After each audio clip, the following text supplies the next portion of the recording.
Bismillahirrahmanirrahim. Assalamu alaikum. Welcome to third season of CDC Insights Wisdom for All with Ushna Tariq. Dear students, this is the fifth episode of the 7 Habits of Highly Effective People by Stephen Covey. हमने पिछले episodes में paradigm shifting की बात की थी, perception की बात की थी, परसेप्शन बनता कैसे है, क्या प्रिंसिपल्स होते हैं, नेचुरल प्रिंसिपल्स होते हैं एक चाइल्ड की लाइफ की ग्रोथ के और चेंज के। आज के एपिसोड के अंदर हम बात करने जा रहे हैं the way we see the problem is the problem.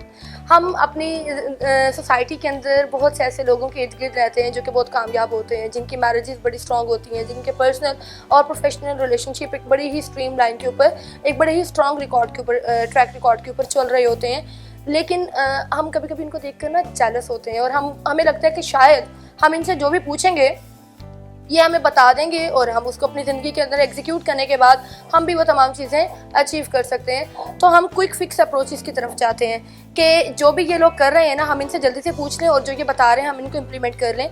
अब आपको क्विक फिक्स अप्रोचेस का नुकसान क्या है कि वो कॉस्मेटिक होते हैं, वो एक्यूट प्रॉब्लम्स को रिजॉल्व कर देते हैं। फॉर एग्जांपल, अगर आप ऑल ऑफ सडन किसी प्रॉब्लम को फेस कर रहे हैं और आपने क्विक फिक्स अप्रोच को इनकॉर्पोरेट किया है अपने पर्सनल और प्रोफेशनल लाइफ को चेंज करने के लिए, तो जो सुपरफिशियल लेवल के ऊपर मसले मसाइल आप फेस कर रहे होते हैं ना, वो फ़ौरन से रिजॉल्व हो जाते हैं। लेकिन अनफॉर्चुनेटली जो क्रॉनिक अंडरलाइंग प्रॉब्लम्स होती हैं ना, वो मज़ीद स्ट्रेंथन होती चली जाती हैं। फॉर एग्जांपल, अगर आपने किसी से क्विक फिक्स अप्रोच की बात की है, जल्दी से आपने अपना मसला हल कर लिया है, वो मसला जितनी जल्दी हल होगा ना, आपके लिए इतना ज़्यादा नुकसान है, क्योंकि वो एक शॉर्ट टर्म गोल है, वो एक शॉर्टकट है। वो शॉर्टकट आपकी अंडरलाइंग प्रॉब्लम्स को मज़ीद स्ट्रेंथन, मज़ीद एम्पावर करता चला जाता है। तो इसके लिए मैं स्टीफन कवी की ही कुछ एग्जांपल्स आपके साथ शेयर करने जा रही हूँ। स्टीफन कवी के मुताबिक एक बंदा मेरे पास आता है और आगे कहता है कि I have taken course after course on effective management training, but unfortunately I am being unable to teach my employees how to work under my absence.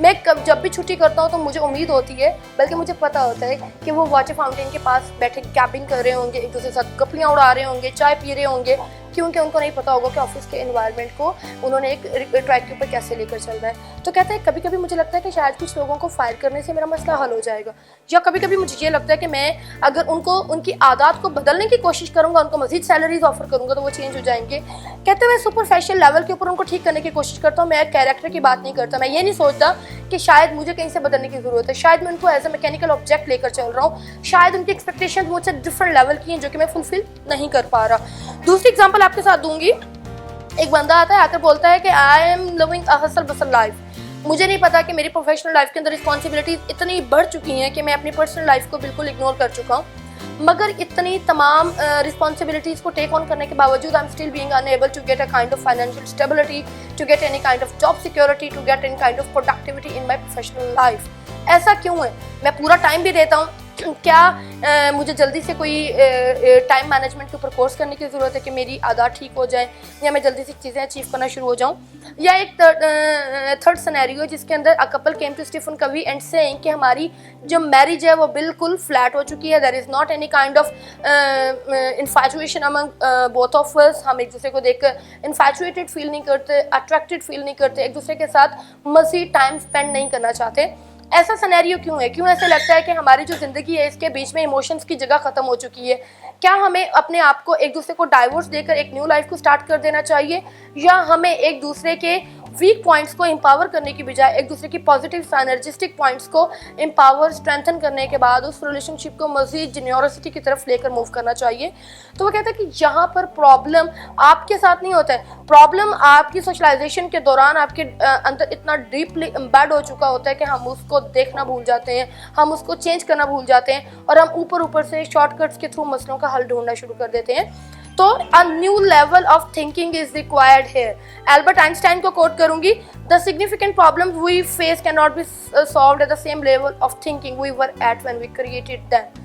कभी कभी ऐसा होता है कि जिन मसलों के साथ को आप फेस कर रहे होते हैं, या आप उनको इनकाउंटर कर रहे होते हैं, या आप उनसे गुजर रहे होते हैं, वो उसी लेवल पर रिजॉल्व नहीं हो सकते। आपको डीपर लेवल चाहिए होता है, न्यू लेवल क्रिटिकल एनालिसिस चाहिए होता है, एक न्यू पैराडाइम चाहिए होता है जिसको आप इफेक्टिव ह्यूमन पैराडाइम बोलते हैं। इस पैराडाइम के थ्रू आप उन मसलों को रिजॉल्व भी कर सकते हैं, अपने मैरिजेस को भी हैप्पी बना सकते हैं, अपनी प्रोफेशनल लाइफ को स्ट्रेंथन कर सकते हैं। क्योंकि एक बात याद रखिएगा, your private victories leads you towards the public victories, and the promises and the commitments you are making to yourself are making you able and strong overall level कि आप दूसरों के साथ भी कमिटमेंट्स को निभा सकते हैं। तो इसके लिए आपको अपनी स्टैग्नेंट कंडीशन को लेकर औरों को ब्लेम नहीं करना। You would have to make yourself out of the blaming process. For example we are living in a world जहाँ पर we are ready to blame other people. For example my parents are responsible कि मैं अच्छी degree नहीं ले सका।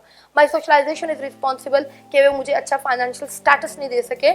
You are responsible for your own stagnant situation. You can not blame the other person, you cannot blame the situation, you cannot blame the society as well. You would have to be responsible over a level of thinking at which you can figure out the negativities inside of yourself and to figure out how can you become a positive person by attracting all the positive vibes around yourself. तो यहाँ पर आपको Aristotle को quote करूंगी कि हमें करने की क्या जरूरत है। न्यू लेवल ऑफ थिंकिंग तो आपने इनकॉर्पोरेट कर लिया, मगर कभी कभी अपनी आदत को बदलना बहुत जरूरी हो जाता है। What we repeatedly do become our actions, and if it is becoming our action, it will be converting into habit. तो आप डेली बेसिस पर कुछ ना कुछ ऐसे कर रहे होते हैं जो कि आपकी हैबिट आहिस्ता आहिस्ता बनना शुरू हो जाता है। और एक बात याद रखिएगा कि आपकी जो हैबिट्स होती हैं ये अनलर्न भी हो सकती हैं, रीलर्न भी हो सकती हैं। आप इसको भूल कर दोबारा नए सिरे से सीख कर अपनी ज़िंदगी के अंदर चेंजेस ला सकते हैं। लेकिन अगर स्टीफन कवी के अल्फाज में मैं हैबिट्स को डिफाइन करती हूँ, habit is a combination of 3 things. पहली चीज़ नॉलेज, दूसरी चीज़ स्किल, तीसरी चीज़ desire. For example if someone is coming to you and he is considering you the right person to say something, यानी कि आपको वो बंदा चाहता है to be a good listener, उसकी जो भी मेंटल प्रॉब्लम्स है, उसकी जो भी प्रोफेशनल उसके साथ मसले मसाइल हैं, वो चाहता है कि आप उसको सुने। तो आपको 3 चीज़ें करनी पड़ेंगी। वो 3 चीज़ें क्या है? नॉलेज, यानी कि वो बंदा आपसे जो बात करने जा रहा है सबसे पहले आपको पता होना चाहिए उस चीज़ के बारे में, उससे रेलिवेंट इन्फॉर्मेशन आपके पास होनी चाहिए। दूसरे नंबर पर skills, how to listen to other people. अगर आपको ये तरीका नहीं आता, आपको नहीं पता एम्पैथेटिकली आपने अगले बंदे को शोल्डर प्रोवाइड कैसे करना है, वो बंदा कभी भी आपके साथ कंफर्टेबल नहीं होगा, वो अपना एक कंफर्ट जोन को ब्रेक नहीं करेगा। फॉर एग्जांपल अगर आप एक साइकोथेरेपिस्ट के पास जाते हैं या आप एक डॉक्टर के पास जाते हैं, अगर वो बंदा या साइकोथेरेपिस्ट आपके साथ रूड है तो पेशेंट जितने भी मुश्किल में होगा, पेशेंट अपना प्रॉब्लम ओपनली डिस्कस नहीं करेगा। जब तक आपके पास नॉलेज नहीं है, जब तक आपके पास स्किल्स नहीं है कि आप उसको कैसे ओपन कर रहे हैं। तीसरे नंबर पर desire. For example if you are not ready to listen to the problem of that person, he won't be able to be an open person in front of you. तो आपको human interaction के basic effective principles को incorporate करना है ताकि आप अपनी habits को स्टेबलाइज कर सकें, आप एक अपनी हैबिट्स को मेन स्ट्रीम में लेकर आ सकें। और इसके लिए आपको ओपन माइंडेड पर्सन होना पड़ेगा। फॉर एग्जांपल अगर आप अपने रिस्पोंडेंट के सामने ये शो कर रहे हैं कि आप एक रिजिड माइंडेड पर्सन है, आपकी क्रिटिकल थिंकिंग बड़ी बॉटम लेवल के ऊपर है, तो वो बंदा आपके साथ डिस्कस नहीं कर सकता। और इस चीज़ के लिए स्टीफन कवी कहता है कि the maturity continuum plays a pivotal role. Maturity continuum क्या होता है? फॉर एग्जांपल ये एक साइकिक का फॉर्मूला है। जैसा कि आप जब पैदा होते हैं आप टोटली डिपेंडेंट होते हैं। फॉर एग्जाम्पल जब एक बच्चा पैदा होता है तो सबसे पहले वो सीखता है how to sit up, how to crawl, how to move, how to stand and how to run simultaneously.